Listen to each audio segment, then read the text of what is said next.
Hey everybody, it's Mr. Wilson here. I took the liberty of making my own circuit out of Legos. It's something I have around the house. I have a lot of Legos. I have a 4-year-old, and I myself was an avid collector. So I decided to use Legos for my physical demonstration. It's easy to use the colors with the Legos, and it's also something that I have a lot of, so I can basically make anything I want. So what you see before you is my circuit. I don't have it labeled, but I do have a key. I'll show that to you in just a moment. But if you notice on this circuit, I have this is my battery pack here. These are two resistors in parallel with each other. Another resistor here. This is my load right here at the bottom, the little flower. And then this is another resistor here.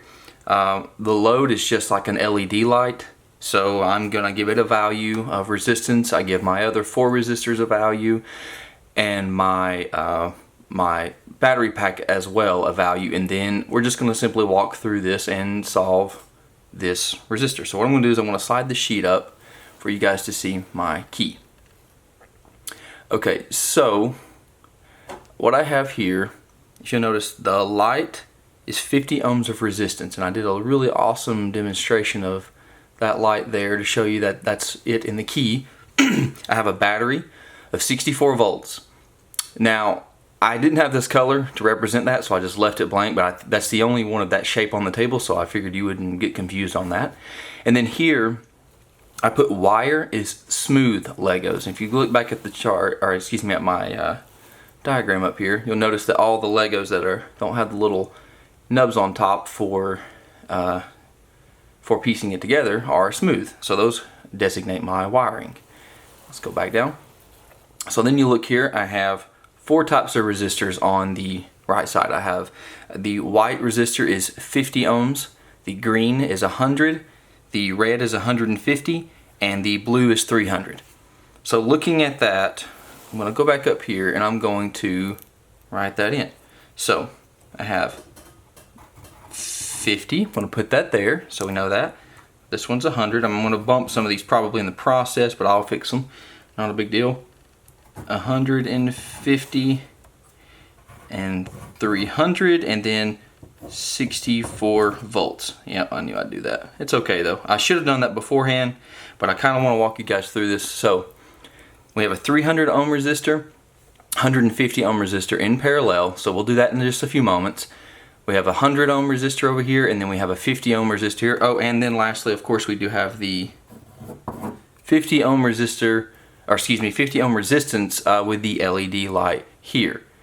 Now, I'm going to shift this up and let's do the math really quick. We're going to first solve for total resistance, and then we're going to solve for current.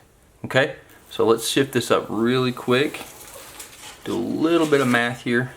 Okay, so we know our total V is 64, okay?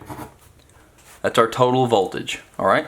Our total resistance, we have, don't forget, we have in parallel, we have 150 ohm and the 300 ohm in parallel. Now let's just do the shortcut version of that. Let's do the R1 times R2 over R1 plus R2.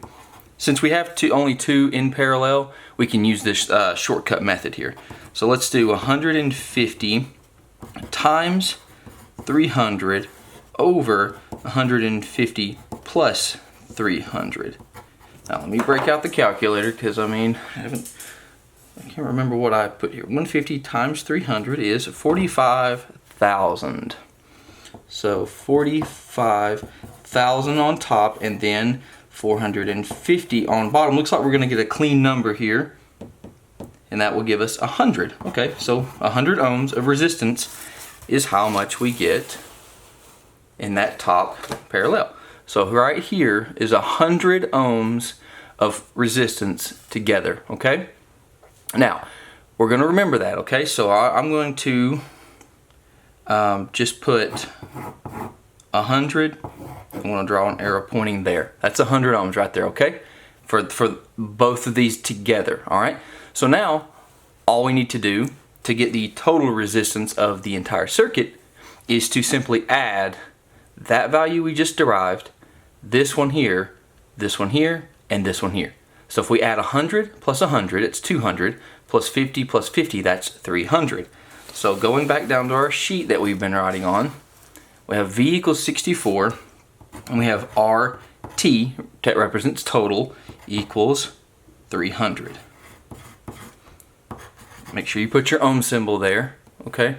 So we have total voltage, total resistance. Now we need I, which is our current, okay? So, using the formula, Ohm's law, V equals I times R, we can rearrange this. We need to get I by itself, so we're going to divide both sides by R, and these two R's go away, so we're left with I equals V over R. Okay, see that there? Alright, so if I equals V over R, then we're left with 64 divided by 300. Alright, so let's do that really quick.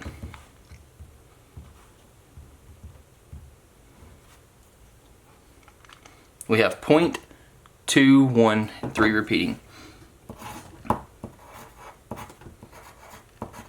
And that is in amps. So you can put a capital A there. Alright. So we have a total current of 0.21 and 3 repeating amps. Now to verify this, all you have to do is replug these values into the V equals I times R. 64 equals 300 times 0.213 repeating. So we're going to take that number. Hang on a second, let me get some focus here. There we go. We're going to take that number times 300. We should get roughly 64, or exactly 64. There we go. So that right there shows us that we have the correct answer. So looking back at our schematic here that we've made, I made out of Legos, we have a 64 volt battery, a 300 ohm resistor, a 150 ohm resistor, a 100 ohm resistor, a 50 ohm resistor, and a 50 ohm LED. And then we have a current of 0.213 repeating amps flowing through this circuit. Now, one more thing we need to look at before we end is these two resistors are going to experience different levels of current. They will experience the same level of voltage, but when they split, it's like splitting the faucet into two paths. The same amount of water is coming through, but now that it has to go down two different paths, the rate of flow is going to be weaker down both paths until it's rejoined again. Here, let's say down another pipe or some type of funnel where the water is rejoined and it's moving at a faster rate again, okay? So these two here are just going to have two different rates of flow, which is essentially what current is in a circuit, okay? So this one has 300 and this one has 150 in resistance. This one has more resistance, which means it's actually going to have less current.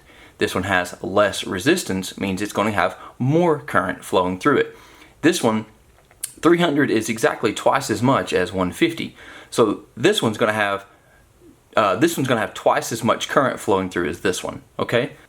The best approach here, let's evaluate the voltage drop across each of these moments here, okay? So let's start here. The way we find the voltage drop, or I'll call this one V5, because this is technically there's voltage drop 1, 2, 3, 4, and then 5, okay? So we'll call this V5. We'll work our way backwards to simplify the drawing. So we have a total of 64 volts. That means that only 64 volts can be consumed by this circuit, okay?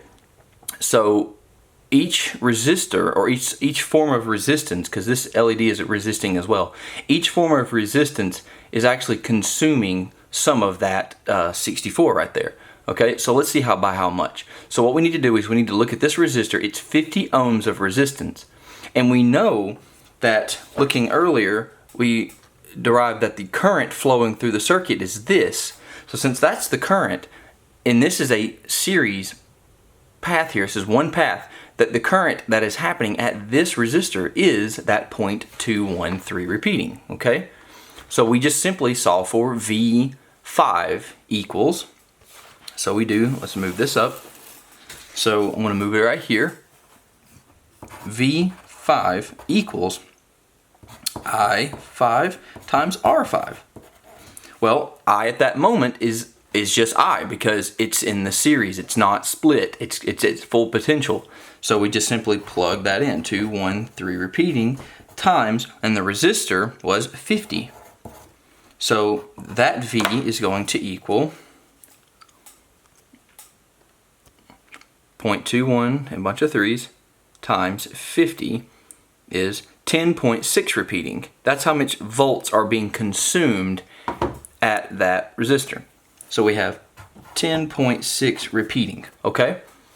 Let me remove that up. So we have 10.6 repeating. That's how much voltage has been consumed here.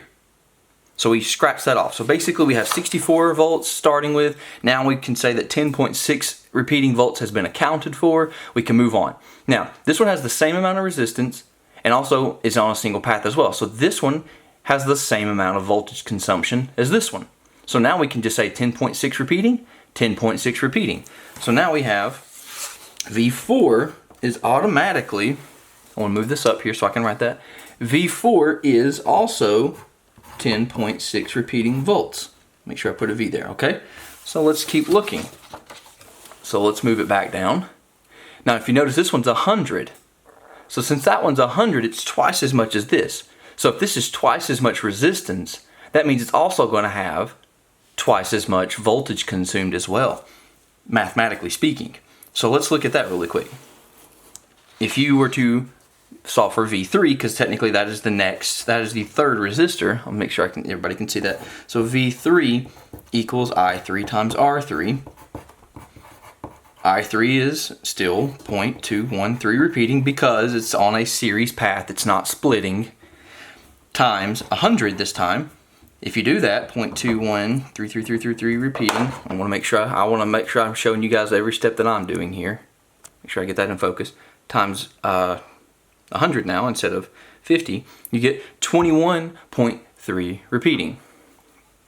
And if you do the math, that is roughly, almost exactly double what the other resistance is. So that is 21.3 repeating volts. So quickly, before we get into the parallel, which is what the next, that's the last part we're about to do, let's do some math really quick. Let's add these up. So we have this one, and I'm going to try to show in the background, is this. That's that resistor, okay? Now that plus 10.6 repeating is for, let me move it over here, this one here, okay? All right, refocus, come on. Maybe I'm holding it too close, there we go. And I'm going to add those together. Now I'm going to add 10.6 repeating again for that very first resistor we did, and we have a total of 42.6 repeating approximately. So let's write that down. So we have, and I'm going to write that as V3 plus V4 plus V5 equals 42.6 repeating volts. All right? So that's how much voltage we've consumed over those three resistors. We only had 64 left, or 64 to start with. So that can tell us approximately we have about 21.3 repeating volts to consume. So that means we have 21.3 volts here and 21.3 volts here repeating. And the reason that is because voltage goes down both paths equally, because voltage is potential. Current is what carries said voltage through the path.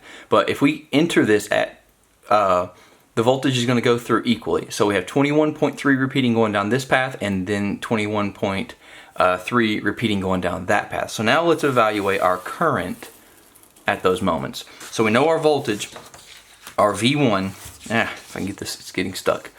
Our V1 is 21.3 repeating, and our V2 is also that, because they both, it's the same. Now we can look at I1 equals V1 over R1. That's what we're looking at now. We got to find out what the current is on that path. So one more time, our I1, or excuse me, our V1 is 21.3 repeating. Our R1 is 300. Remember, it's 300 is how much this guy right here is, and it looks like everything's kind of shifting on me. So let's write that really quick. So our V1 is 21.3 repeating, and our R is 300. So let's solve that really quick. Can you see that? I'm sorry, you probably can't even see what I just wrote. There we go, right there. So that is 21.3 repeating divided by 300 gives us 0.071 repeating amps. So that's how much amps on that top path. Well, we can do one of two things. We can go ahead and solve for I2 I use a V2 here and our R2 that we know, or we can just take this number, deduct it from our total current, and then know the leftover is what's going down that path. So you have two approaches here. Let's just go ahead and do I2. Let's go ahead and do it, solve it mathematically. So I2 is V2 over R2. V2, like I said, is the same as V1. The voltage going down one path is the same as going down the other path. And then the resistor, I want to pull it down one more time. That resistor is 150. So that one's 150. So here, 150. So we should get, I'm going to do this one on the calculator, I didn't do it the last time. 21.3 repeating divided by 150 gives us 0.142 repeating. Interesting. So 0.142 repeating amps. If we add that to 0.071 repeating, we should get approximately 0.213 repeating, which is our initial current. So there we go. So that's the way to check, to fact check. So that's how we get figured out the current. Thank you guys for sticking with me on that one. Sorry I kind of got everything all jumbled up trying to pass this back and forth. I really didn't have the best setup here, but hopefully it was entertaining at least. If you do anything even remotely close to what I've done here, like not talking about design, but just like execution, that's above and beyond. Like all I really need from you guys is to provide a key for me, provide some type of layout like this with it labeled, and some calculations to show that your circuit functions properly. Thanks for watching, and I guess I'll see you guys after the break.